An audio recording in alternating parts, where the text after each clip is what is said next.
Júpiter, el gigante gaseoso, es un verdadero espectáculo de tormentas. No solo la famosa Gran Mancha Roja, sino un sinfín de fenómenos atmosféricos que nos asombran. ¿Te has preguntado por qué?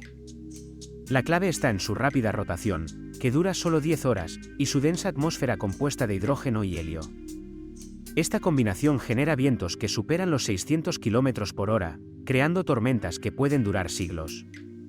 Además, la energía interna del planeta alimenta estas tempestades, manteniéndolas activas y en constante cambio.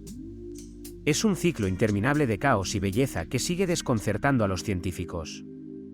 Júpiter es, sin duda, un laboratorio natural de fenómenos atmosféricos.